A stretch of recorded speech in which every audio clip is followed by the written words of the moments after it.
Hi, Port City. This is Pastor Chris. If you could give me just a couple of minutes, 2 to 3 minutes of your time, I'd love to just give you an overview of some things that are coming, and then over the next few days, release some additional videos with some additional information that hopefully will encourage you and give you some anticipation for what's happening and what is going to be coming over the next few weeks and months here at Port City. Number one, concerning Kidstown. Kidstown Junior, which is ages 0 through 5, will continue to meet as normal. Nothing changes for them. They continue to progress along. However, one of the things that we're excited about, or that I'm excited about as a parent, is the life version, or U version, sorry, curriculum that we are using. They're going to get to watch a story, a biblical story, in a video made specifically for them. And then once the video is over, they're going to sit down with their group leader and they're going to have a discussion and go deeper into what the scriptures are teaching, what the Bible is teaching, have some hands-on activities, just have an opportunity for question and answer. So I think it's going to be the best of both worlds, leveraging technology and then leveraging the grow group, if you will, environment at their age level is going to be phenomenal for their spiritual development. So that's Kidstown's Junior. Kidstown, on the other hand, for the next few weeks, they're going to stay in the worship service with us. That's kindergarten and above. They're going to stay in the worship service with us. And they're going to get some activity packs that's going to help them follow along in the message and give them some biblical things to maybe just play around with while the service is going on. We want to accomplish a few things here. Number one, we want them to see mom and dad worship, or grandma and grandpa worship, or uncle, whoever's bringing them. We want them to see the adults worshiping and see what it looks like to have an intimate relationship with Jesus Christ. At the same time, we know that they're children, and so we know they're going to make a few extra sounds, but we're going to kind of keep their hands occupied through some activity sheets and some things like that that'll be handed out to every child each and every week.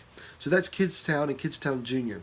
Then in the fall, as we roll towards the end of the summer, we're going to relaunch Kidstown, kindergarten through 5th grade, and it's going to be phenomenal. We're going to incorporate the U version curriculum at their age level, and I think it's just going to be an exciting new time and a new season for children's ministry. And so I want to encourage you to get on board.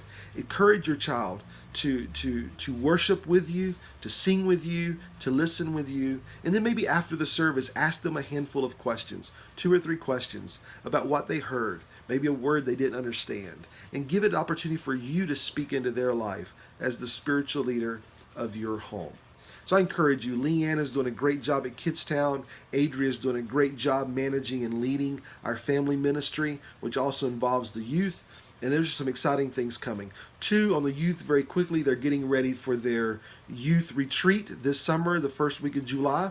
And I hope that you'll encourage them and help out in some of their fundraisers, or maybe sponsor a child to go. It's going to be a phenomenal time of spiritual growth and community as they come together. 3, got 2 more. 3, summer night, June the 25th.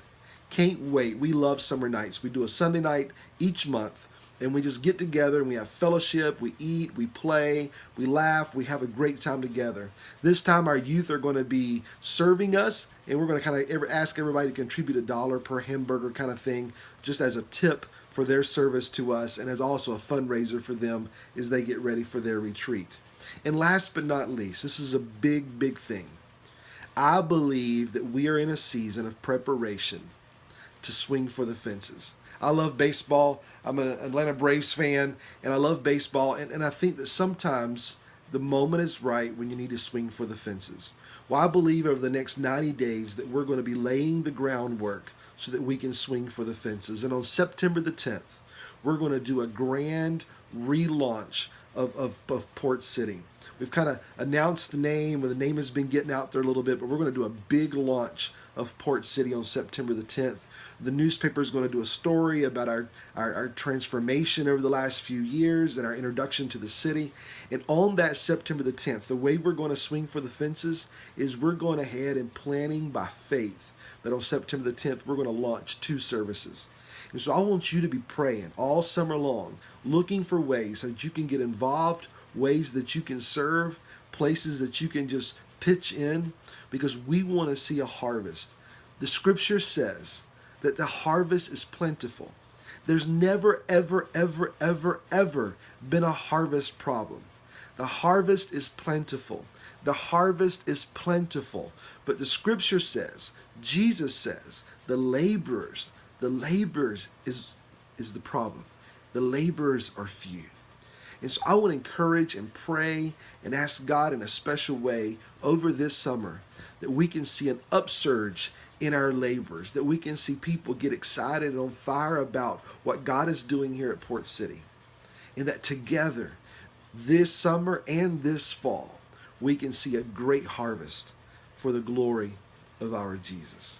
I am pumped like never before. It is exciting to see what God is doing in individual lives. But I think it's time that we collectively come together, and together that we swing for the fences, hoping that every man, woman, and child in the places where we live, work, and play will have an opportunity to hear and then accept or reject the gospel of Jesus Christ. Will you join me in prayer? Get involved in these things that are coming up. Join me in prayer, and let's believe by faith and act by faith that God is going to do something exceedingly abundantly above all that we could ever ask or think. I'll be sharing some more with you over the next few days. God bless.